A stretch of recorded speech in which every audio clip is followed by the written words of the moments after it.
Existe limite de utilização da inteligência artificial na atividade jurídica?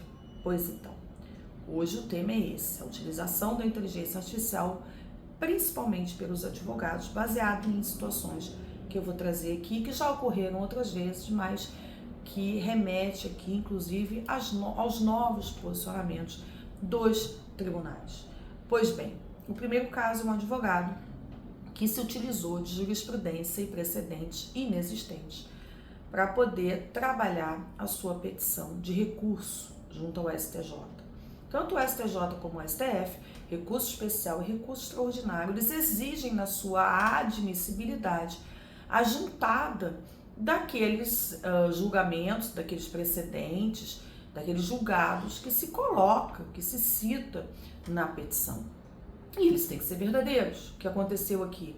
Durante a análise do recurso, o ministro então verificou que era inexistente e uma cópia desse processo foi enviada para a OAB, que ainda não se posicionou no assunto, para averiguar uma possível infração aí de conduta ética, de conduta profissional, porque é responsabilidade do advogado verificar, né, o que se coloca numa petição, especialmente quando se trata de jurisprudências e precedentes, para poder trazer a admissibilidade de um recurso, nesse caso especial. A responsabilidade é do advogado que assina a petição. O segundo caso, que também tem várias situações, são de magistrados utilizando a inteligência artificial como uma ferramenta, magistrados ou seus assessores, né, como uma ferramenta para fundamentar ali a decisão. Nesses dois casos, qual é o problema? Não é a utilização da inteligência artificial, porque os próprios tribunais entendem que a inteligência artificial é uma ferramenta de apoio e deve ser utilizada. O problema aqui é a substituição do ser humano por uma inteligência artificial e sequer ter uma verificação daquilo ali. Então, a mesma situação do advogado, o magistrado também utilizar fundamentações que não têm absolutamente nenhuma relação com o processo ou até que foram inventadas pela inteligência artificial. Então esse é o segundo ponto. O terceiro caso, que é o mais recente, são situações que envolvem prompts, comandos inseridos de forma dolosa, de forma intencional, por profissionais, né? Podemos nem chamar de advogados profissionais, dando uma ordem para a inteligência artificial do tribunal, para ler a petição de um jeito, ou não aceitar a petição da outra parte, realizar determinados comandos, por exemplo, deferir uma tutela, deferir uma gratuidade, ou até deferir o próprio pedido, certo? Isso já é uma outra situação, é colocar no corpo do texto da petição um comando, na forma de um prompt, de uma inteligência artificial para outra inteligência artificial. Isso já é uma situação completamente diferente. No primeiro e no segundo caso, nós não podemos colocar um dolo, a intenção de fraudar, a intenção de cometer crime, né? O que nós temos é a pessoa que não assume o seu papel de ser humano dentro daquele trabalho e não verifica o que a inteligência artificial fez quando foi solicitado ali como uma ferramenta de trabalho. Nesse último caso, não. É uma relação realmente intencional, beirando a litigância de má-fé. Bom, nós não temos posicionamento da OAB ainda com relação ao processo que foi encaminhado ao STJ. Nós não temos um posicionamento ainda específico com relação a todas essas situações. O que nós temos é o quê? Primeiro, tanto o advogado como o magistrado respondem pessoalmente por aquelas situações que eu coloquei aqui para vocês, né? Não verificar, atribuir ao trabalho 100% a inteligência artificial sem ter essa verificação, sem ter esse trabalho humano, e postar aquilo ali, certo? E colocar aquilo ali como fundamentação, como jurisprudência e o que seja. Então nós temos aqui essas duas situações. E a terceira, que é desse advogado que colocou esse prompt aí, mal intencionado, que além de responder pessoalmente, ainda tem essa possibilidade de crime, né? Não temos uma tipificação específica, mas já existem alguns posicionamentos relacionados a isso.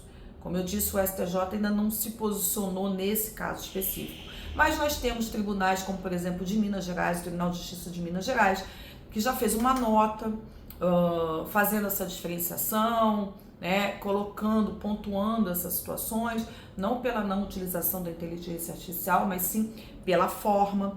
Eu trouxe para vocês o Comitê Nacional de Inteligência Artificial do Poder Judiciário, já criou um sistema para detectar esses prompts dentro ali do próprio sistema do Judiciário, de forma a criar uma segurança, né? Então é um programa de segurança para evitar realmente que uma inteligência artificial tente manipular outra inteligência artificial no peticionamento, ali no andamento do processo. Então isso já existe.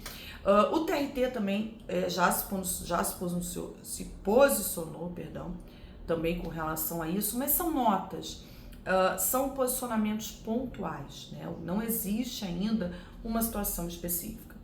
Claro que, primeiro, qualquer que seja a situação, o advogado, especialmente o advogado que nós estamos falando nesse vídeo aqui, ele vai responder por uma questão de responsabilidade relacionada à ética profissional. E aí cabe ao OAB se manifestar nesse sentido, né? Por exemplo, utilizando uma informação falsa, um documento falso, uma situação inventada. Então a gente tem aqui essa primeira situação.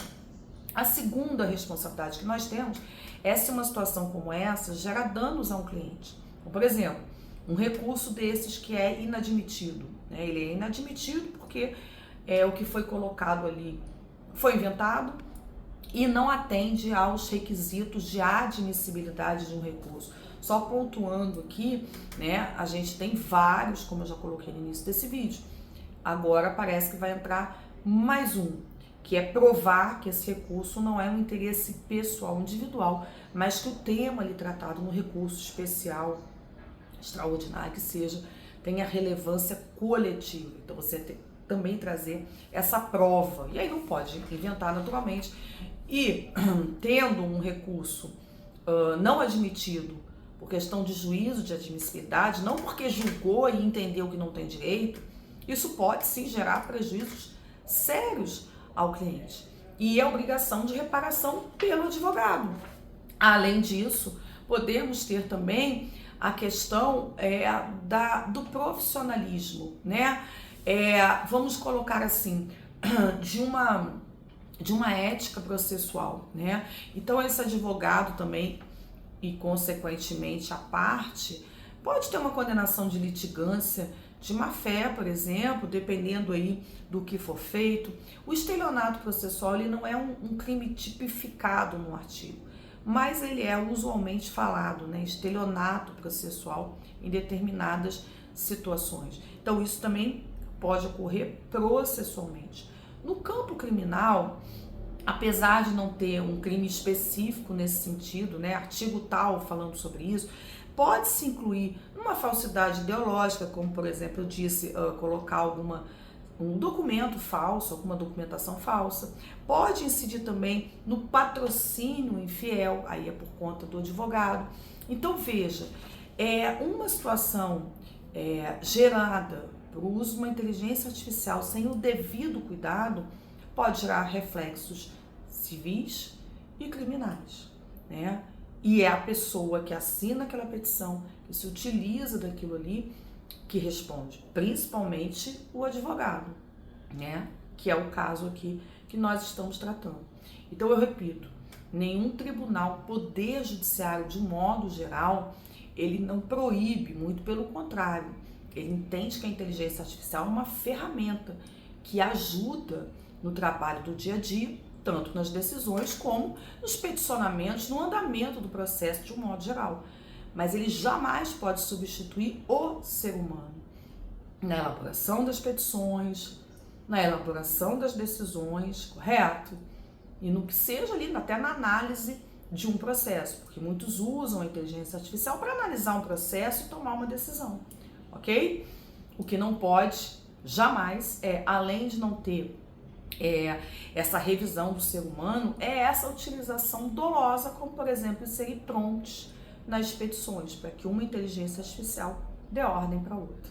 Vamos aguardar aí se vai ter um posicionamento definitivo, vai ter alguma regulamentação definitiva, mas sim, já existem posicionamentos na forma de manifestações, de notas técnicas, já caminhando para alguma situação realmente de responsabilização desses profissionais. Até o próximo vídeo.